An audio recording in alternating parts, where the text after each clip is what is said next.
Now we have an even more special treat, and that is the personality, the force of nature, the inimitable optimism that is Dr. Julie Little.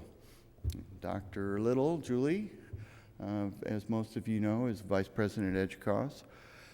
She was at the University of Tennessee before that and has been involved in leadership in our field for since you were like 2 or 3, really, you know, yeah, like more than 20 years, and has in a very quiet but substantial way really influenced the conversations of so many things. And one of them was that almost single-handedly, Julie's responsible for the connections that we've made in the last, I guess, 8 years with the K-12 in schools. And ultimately, a conversation that Julie and I had with Keith Kruger is what related to, you know, what ended up today with those wonderful kids being part of the Idea Lab, that arc of activity. We owe her a deep debt of gratitude for that.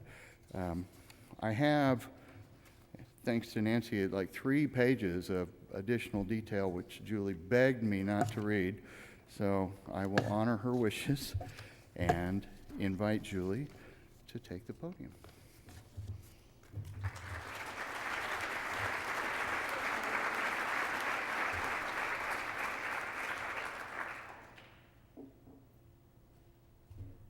Thank you, Larry.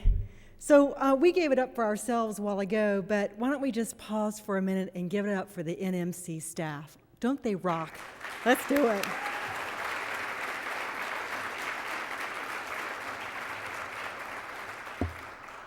And good afternoon to all of you.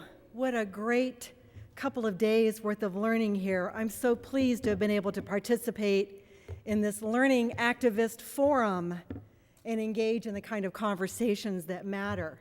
Not to mention getting tattooed in Portland. As Jason enthusiastically said yesterday, everything is connected.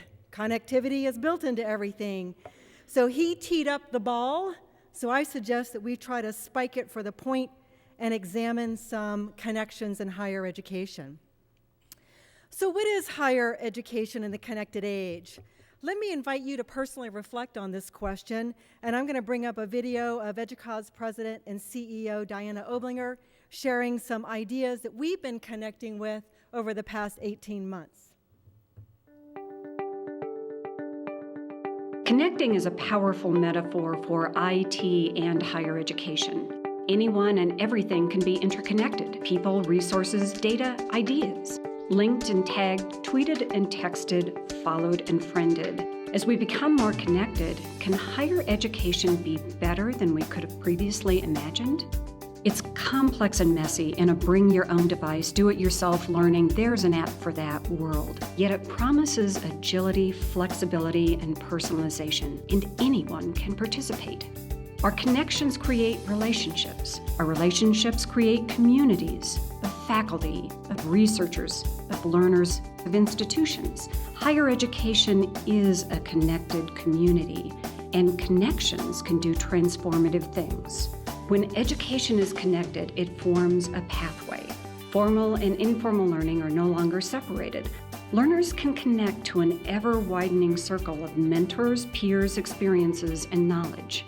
Games, simulations, collaboration tools, and augmented reality can help learners connect the dots in ways never before possible. Progress to degree becomes visible with data-driven dashboards. Success is improved with alerts and interventions. Gatekeeping need no longer apply in the connected age. It's about the choices, possibilities, and pathways in front of us. New business models are possible in the connected age. Open education resources and peer learning change the cost equation. Competency-based models and prior learning assessments allow learners to get credit for what they already know and pay only for the education they need. With MOOCs, the course is free, but the credit is not. Courses, credits, and services can be bundled or unbundled. The models can be inside out, outside in, peer-to-peer, free, or freemium. We created these technologies. When everything is connected, the possibilities are endless. We can change learning experiences, catalyze new forms of scholarship, design new institutions, and interconnect with a world made better by education. We are creating the connected age.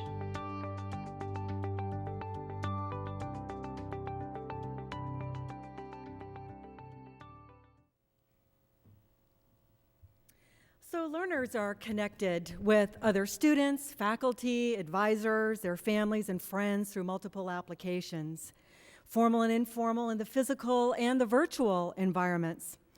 The data that institutions collect can be used to provide information on academic progress. Analytics can be used to reveal pathways from personalized learning tools to ensure they stay on track to graduate. And for those learners whose academic careers involve multiple institutions, IT can make the process of connecting credits to credentials more seamless. And faculty are connected to databases, archives, tools, and other scholarly resources. Students and colleagues within their discipline and to other disciplines, and within higher education and to the world at large. And our colleges and universities are connected. The institutions are connected through local, regional, and global alliances. They interchange with students, faculty, and staff. They interact with entrepreneurs, library, industry, governments. Whether through public service or education or scholarship, our institutions rely on technologies, applications, and systems to sustain an ever-expanding range of connections that are critical to the mission of higher education. And at the center are innovative leaders, learning activists, and game-changing technologies that are reshaping the higher education landscape. Learning activists are creating new service models to decouple time and place constraints. Learning activists are using IT to scale learning and to build next-generation learning environments that are learner-centered, knowledge-centered, and assessment-centered, and are built on the firm foundation of community. Actively emerging across the higher education landscape are new course models. Many of these are familiar to you. They involve experiments in technology-driven and experiential education, and they're occurring in every corner of our institutions.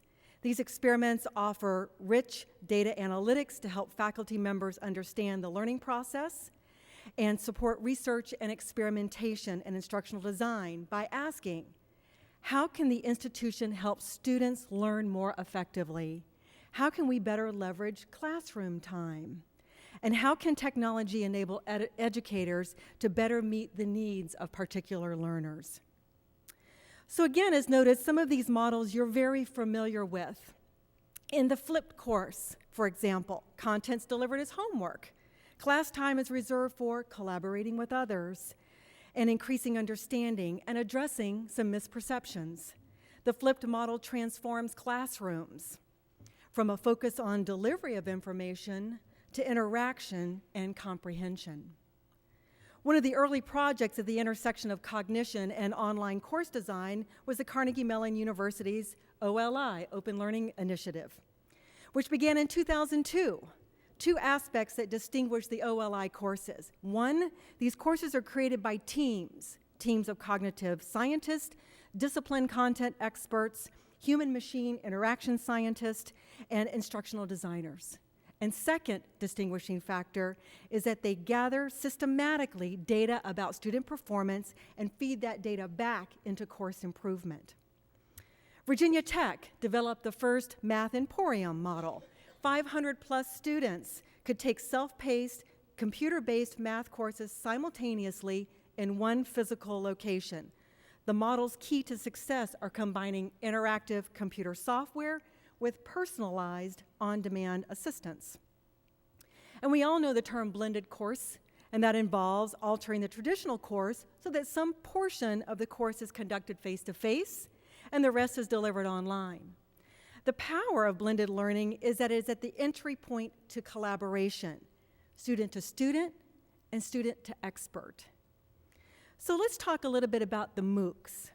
Now, that concept first appeared when two well-known learning activists, George Siemens and Stephen Downes, offered an online course, and they opened it up to anybody who was interested in participating. The idea took off in 2001 when Sebastian Thrun and Peter Norvig at Stanford decided to offer their face-to-face Introduction to Artificial Intelligence course free to anybody in the world. They sent out one email, and 160,000 people from 190 countries signed up. By the end of the course, only 30 of the original 200 Stanford students were actually showing up in the face-to-face class. More than 23,000 students completed the course. 248 students had a perfect score, and none of them were the Stanford students. In January of 2012, Thrun created Udacity, the online education venture offering free courses. So while this table here is just a snapshot of the MOOC provider market, the market is growing globally, and it's growing rapidly, and it's evident in new companies that are emerging in Europe that are less than 6 months old. The key is that all of these providers originated from innovation in higher education institutions by learning activists. But not all MOOCs are the same. They offer some combination of learning assets through multimedia, text, or assignments. Their real commonality is the O, online and open. What's most intriguing about the MOOC is the idea that an institution could put some learning assets out there in a format that allows many people to consume them without the institution having an overhead cost per entity. It's a business model. But the MOOC is an experiment, and soon we're not going to be talking about the MOOC, but about things that are more creative and wider in pedagogical perspective. Right now, institutions are experimenting with how they take the learning assets, structure them in a way that learners can consume them and process them and collaborate on them and maybe even get credit. Academic partnerships, MOOC to degree, will convert a MOOC into a pragmatic tool that leads to a credential. The MOOC is the same course with the same academic content taught by the same instructor as currently offered in an online program at a partner university. The students who successfully complete a MOOC to degree course, they earn academic credits towards a degree based on criteria established by the institution. It's hard to see the business model that predicts MOOCs will provide revenue unless you sell data about student performance, for example, to an employer, or you provide or sell credentials. There is the opportunity to extend institutional brand, which is where we see the biggest business model for the MOOCs right now. And they can be a marketing lure to an online degree offered by an institution. 1.9 million people from almost every country in the world have registered for one or more online courses, and learners have spent more than 4 million hours engaging with the Stanford online courses since the fall of 2012. The courses and the modules are taught by Stanford faculty, instructors, and they're offered to Stanford students as part of a flipped or a blended model. They are developed as MOOCs and offered to the public as free lifelong learning opportunities. And they are developed as professional education for continuing education for specialized and professional audiences. So they're getting 3 uses out of the same course content: for credit, for public service, and for professional certifications. At Stanford, the conversation, though, is shifting from technology-driven to research-driven innovation in teaching and learning. There we're seeing, again, the question of what is the pedagogical next step for MOOCs.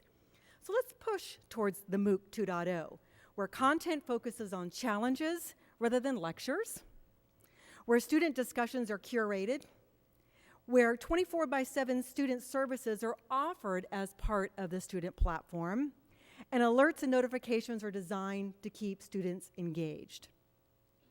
As these new course models emerged, how do we, however, authenticate the learning that's emerging from them and to recognize learner achievement? So while open remains common for these MOOC providers, the same list that we've looked at previously, many are trying to establish the business model to authenticating the learning. But we're still relying on testing centers and certificates of completion. Because as Jason noted yesterday, we can't yet grade MOOCs for ideas through artificial intelligence. So this is where the scale has stopped, and we're looking for the next pedagogical innovation for how do we assess in the MOOC 2.0 environment. Another model are stackable credentials. This is the approach to career and workforce development using a learning and skill building continuum. Students have the opportunity to both learn and earn by acquiring shorter-term credentials with clear labor market value. As these credentials build, students can access more advanced jobs and higher wages. And as employers and educational institutions and students have confidence in the credentials that they are working towards, they are recognized nationally or internationally. Another model are badges. Badges are a model for managing achievements in smaller segments. The University of Central Oklahoma is experimenting with digital badges for basic competencies in the categories of research, scholarly, creative activities, service learning, and civic engagement. These badges roll up to an institutional transcript for transformative learning. As Larry shared yesterday, NMC has a badging program that they're launching and initiating, and EDUCAUSE has been issuing badges since 2012, leveraging a pilot through the EDUCAUSE Learning Initiative.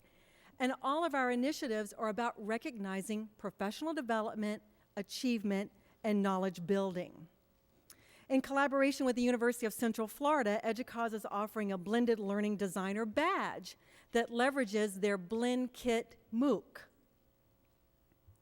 So we're all experimenting with badges because learning is happening everywhere. But what is emerging is a new value network where credit can be defined by the course. And again, we put in quotes what is course because we know it to be smaller achievements that are manageable. At lunch yesterday, Francesca from the University of Central Florida and I talked about their badging initiative and how badging could lead to the resurgence in the role of the student portfolio. And learners can pull information out to construct evidence of their competencies. The bridge that we need to connect now is how do employers translate what that badge represents in terms of what's meaningful for them. But we see all the evidence out there now where they're having a difficult time translating the evidence of the degree to being applicable in the workforce. So perhaps the smaller unit can assist us. So underpinning all of these breakthrough models is the data that's connected to them. And as we said yesterday, we're awash in data. Jason's quotable from yesterday, the abundance is disruptive. Our institutions are awash in data. Therefore, each must engage in these strategic planning to address questions like, where does the data reside? How is it organized? Who has access to it? How portable is it? Are there new applications or enterprise systems that provide a seamless roll-up? How many of you are asking the questions now, how do you get the data out of the system, and then what do we do with the data? It's really not, do we have the data? It's what questions do we need to be asking of the data? And is there a connection to data from K-12 that tells us something about the learner relationship and our post-secondary experience? Noted earlier, the Carnegie Mellon Open Learning Initiative systematically gathers the data about student performance and feeds that into course improvement. This display here gives a high-level overview of students in an OLI course and how they're performing on learning objectives in each module. Before going into class, instructors can quickly see how a student is performing, what concepts that they're grasping, and what concepts that they're struggling with. And instead of spending the valuable class time going over material that students already know, they can focus on where the students are having a difficult time grasping the concepts. So it's shifting the focus of how they're using class time. They can also focus on richer aspects of the material that they may not have had time to cover in this traditional instructional model. Another example of how we're using data for student performance is through the Newton Adaptive Learning Platform, where they consolidate data scientists, statistics, psychometrics, content graphing, machine learning, tagging, and infrastructure in one place to enable personalization at massive scale. Newton uses algorithms to deliver a personalized learning path for each student, each day, and again, at scale. The technology identifies each student's strengths, weaknesses, unique learning style. The platform continuously tailors learning materials to each student's exact needs. It can also provide concept-level analytics so that students and teachers can pinpoint student proficiency and content efficacy and optimize student engagement. And yes, it's only 2014, and we can do that. The University of Michigan has the eCoach system as another example of using data to predict and intervene for student success.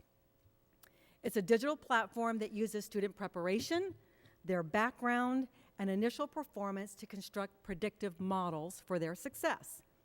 And we all know that the first exam score is often a predictor of student success within the course. So students receive messages based on their grades and scores coming into the course, their majors, their current study habits, and their recent course test scores. These messages contain information where the students stand in relationship to their peers and in developing effective study techniques. The students report that these messages remind them to check progress, watch for pitfalls, provide valuable pointers to learning strategies, and helps them to recognize the importance of working and reworking problems for understanding. The faculty report that the platform allows them to reach each student with the kind of messages that they would give them if they could sit for a personal coaching session. Arizona State University is trying to use data analytics to make experiences for their 72,000 students in more than 250 degree programs that make them more personalized and provide a clearer path to graduation. Every day, the ASU learning applications generate about 3 million rows of behavioral data. Logins, instructor interactions, coursework submissions, post-to-class forums, typical kinds of data and analytics that we can get out of our LMS these days. The alerts are not sent to students based on that activity, but the data is shared with faculty through the LMS portal and with administrators to monitor departmental statistics. So they're looking at this data just to figure out what are they able to learn about what behaviors the students are demonstrating to demonstrate success. Persistence Plus is another example of using data to support unconfident learners in the concepts of coaching and mentoring and advising. As you can see here from this busy graphic, the market is very immature, but there are multiple solutions that are emerging in each of these areas of education planning, counseling and coaching, risk targeting and intervention, transfer and articulation. And all of this points to enterprise models for personalized advising. But how many enterprise systems do you have at your institution that have data, but yet those enterprise systems are not talking to each other? Raise your hand. There are enough of us where it still becomes a problem of where all this data is residing and what is it telling us. So the question we should be asking ourselves is, what if we started higher education all over again? Remember, we can have what we want. So what do we want? Would we still offer it at one point in life or more continuously? Would we make it so exclusive? Would we have the same duration of classes and operate on a year-based schedule? Would we create as much bureaucracy around the accreditation process as we have now? So let's examine a few institutional models that are breaking through and giving us a view into some exemplars. The learning activist and educational entrepreneur Shai Reshef ideated the University of the People. He relied on international and U.S. philanthropy and business and higher education investments to offer tuition-free, open education to students with financial, geographical, or societal constraints. Most recently, they partnered with Microsoft to offer a series of technical certifications in Tunisia, Tanzania, Botswana, and Uganda. For many students, college is a challenging and often chaotic environment. Study and class time suffer as a result, leading to poor grades, motivation, and dropping out. So to help students address this, the Kentucky Community and Technical College System provides enhanced schedule flexibility through their LOD program, Learning on Demand, offering modular courses to students that they can begin 24 hours a day, 7 days a week, 365 days a year. So they're breaking apart the semester, quarter, yearly model. Another learning activist, some of you are very familiar with him, Paul LeBlanc, president of Southern New Hampshire University. He was not able to make the changes within his own institution, so he stood up a parallel institution. The policies, the procedure, the bureaucracy at Southern New Hampshire was too embedded, so therefore put a parallel institution in place, College for America. They offer a self-paced online associate's degree program for $2,500 a year. The program's based on individual mastery, and it's self-directed progression through 120 competencies that are organized around foundational, personal and social skills, and content knowledge. And to do this, LeBlanc knew that it would require different faculty roles, where mentors could work one-to-one with students, lead faculty would publish and curate content, discipline mentors would serve as subject matter experts to tutor students in specific subjects, and evaluators would provide feedback on student work and help with assessment efforts. Other learning activists are thinking about what are the elements that would create the next generation university, or that we can adopt internally to re-envision our institutions as next generation institutions. Dennis Trinkle, he's provost and the chief academic officer at Harrison College, and David Staley is associate professor of history and design at The Ohio State University, have articulated 6 trends of current innovation that provide a blueprint for the next generation university. So I know there's a lot of text on the screen. We're going to upload all these so you'll have this information post-session. But it's important to notice it's about shifting the focus from outcomes to competency measures to assess programs. That we need to mature these adaptive systems. Some of the exemplars we've taken a look at that are driven by competency and outcomes algorithms. That we disaggregate the high ed experience for students to select what they need and value in their learning and professional development. We incorporate a broad spectrum of verified micro-credentials. We open access and reduce cost by allowing students to autonomously work through the elements of high ed. And we ease credit transfer through examination and then through more powerful models. Luis Suarez, who's Vice President of Policy Research and Strategy at the American Council on Education, this quote really sums up our challenge. It is about the intentional discovery and application of new models. Those are institutional, instructional, credentialing, and finance that maintain quality, reduce cost, and increase value. And we hear at our institutions that we really are about student success, that we're driving towards college completion, but underlying on that verbiage of some of the same traditional models, institutional, instructional, and business, the financial models, trying to create the new institution. So it does require the hard work of innovating.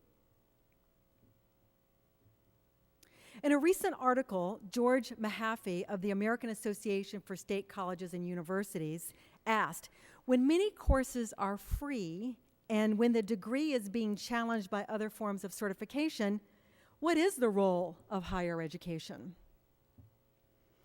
So Richard Culata from the U.S. Department of Education's Office of Educational Technology points to technology as the game changer for us to move from disruption to a new model, perhaps reinvention.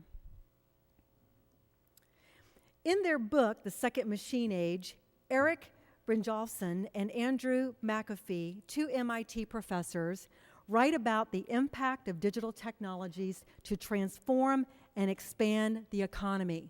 Let's take a minute and hear from Andrew.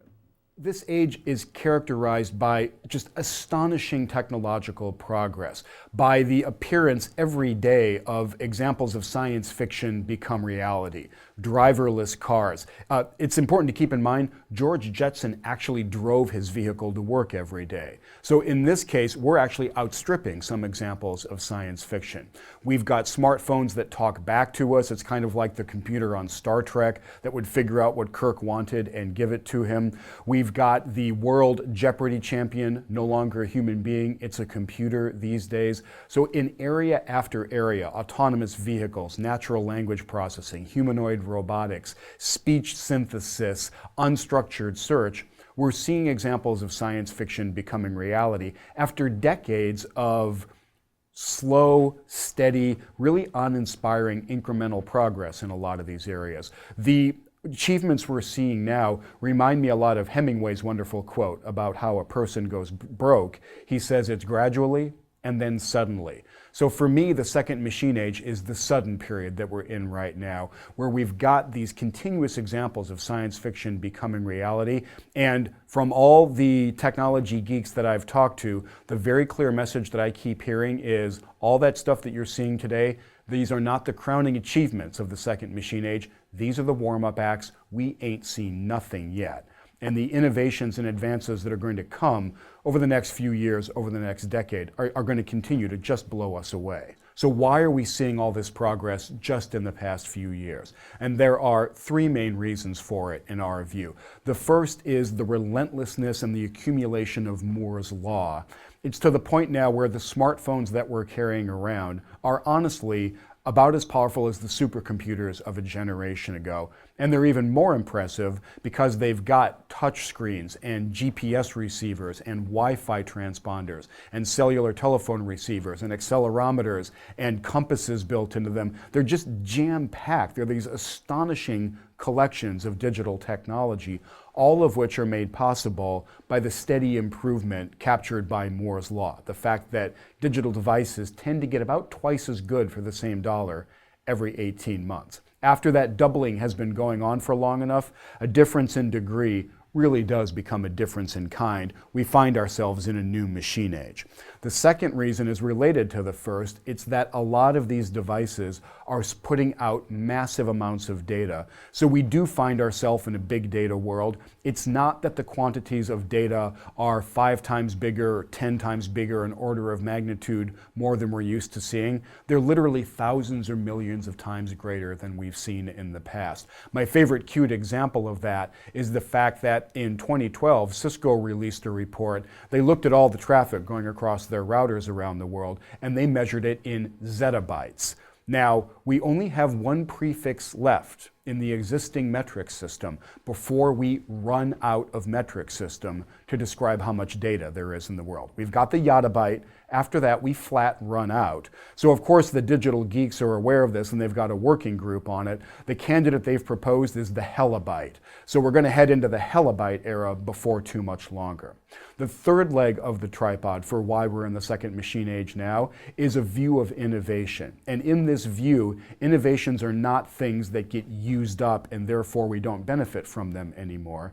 Every innovation becomes a building block for subsequent innovations. A great example there, the internal combustion engine has been with us for over a century. We've wrung a lot of the efficiency out of it. We've got millions, hundreds of millions of cars around the world. So you think, okay, we've got the automotive revolution. Well, stick a bunch of sensors on that, combine it with a bunch of map data and other big data from those sensors, apply some pretty serious computational muscle to it, and suddenly we've now got cars that can drive themselves, and they can do it on roads, in traffic, not a lab demonstration, out there in the real world.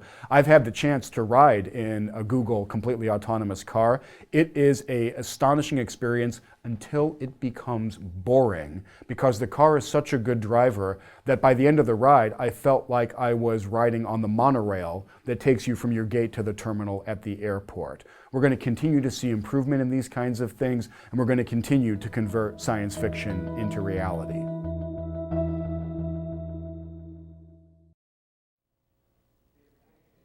Data massification? Recombinant innovation. And you can look at our institutions, and you can see those in play across our institutional innovation portfolio.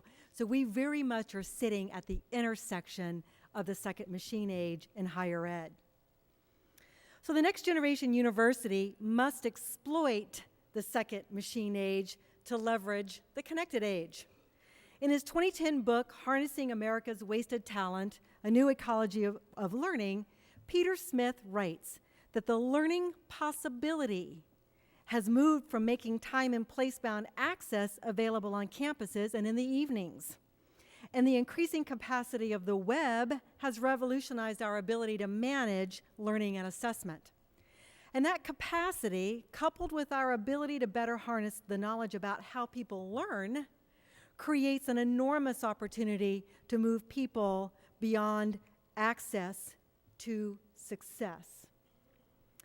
Today, they can access curricular content freely and ride the long tail of education. Adult learners will be able to use these services that customize learners to their needs anytime, anywhere, but higher education still lacks the sophisticated business models to do that at scale. So to meet the workforce needs of the next generation university, we must exploit the second machine age to leverage the connected age. 2 weeks ago, at the Leading Change Institute, Molly Broad, the president of the American Council of Education, shared that higher education has a compact with the people, with the American people. And our challenge is to renew our leadership responsibilities around that compact. So I took that as a call to rally. If we're going to fill the workforce education requirements that are in this graph, we're going to have to rally a new leadership model. We must rally as learning activists who are deeply embedded in the learning economy. Sometimes it's digital, other times it's face-to-face. But the learner is the co-designer of the process, returning to that earliest premise and promise of higher education. It was about the learner. So, when we take a look at learning hubs like the OLI that we've talked about, Newton or Udacity, and other examples, learning co-ops like La Casa. La Casa is a dorm for all colleges. It's in Chicago. And it's to house low-income students from different institutions. The result we're seeing from La Casa is that students are collaborating across institutions. Those institutions are not collaborating. The students are collaborating because they're housed in a common environment. They're creating a learning co-op. We can enable the learner to be the active co-designer in the process, connected to content, community, assessment, feedback. Making hubs like General Assembly, CALAT2, BioCurious, competence hubs where you can show what you've learned, be it Pearson VUE, Mozilla Open Badges, learningcounts.org, or community building tools like Maker Faire, Behance Networks, or LinkedIn. We must rally as learning activists in the learning laboratory. Elliot Mazie calls on us to broaden experimentation. Experiment with pedagogical innovation. Experiment with enough form factors so that we fail enough to figure out and sort out the ones that work from and in what situations. The MOOC is just the first line of experimentation. He describes it as a lightning rod that suggests how we shift the learning assets, the learning technologies, the learning relationship, the modes of collaboration, and certification. And we must connect learning to work. Architect the learning environment to bring in regular doses of the workplace into the learning space. Every learner should be connected to somebody who is doing work in that field. We really must rally as learning activists to redefine our institutional culture, to examine faculty roles, forge new public and private partnerships. Look at the K-16 relationship. It's not about K-12, and then there's a line, and then you go to your post-secondary experience. It's a learning continuum for our students, and it needs to be a learning continuum that we're paying attention to as educators. We need to leverage those game-changing technologies that create bridges and aggregate a new set of providers to create the next generation learning environment.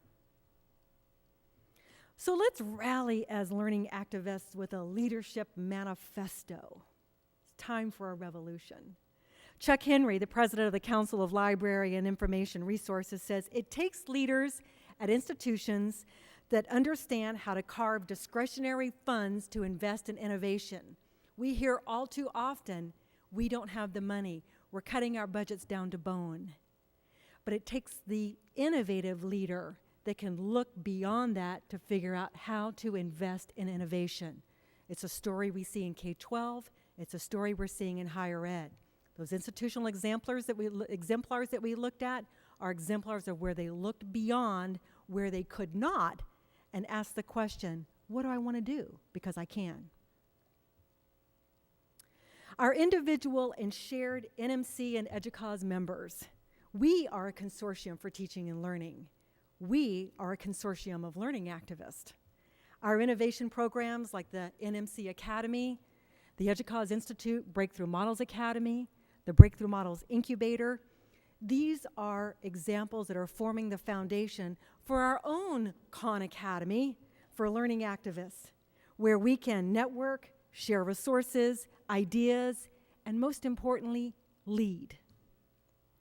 So as Larry said yesterday, it's not about which one of us is the best. It's about us working together to create something new. And it honors the motivating spirit of pioneer learning activists like Agnes Frakes. Thank you for inviting me to share a few thoughts. I hope it sparks some conversations.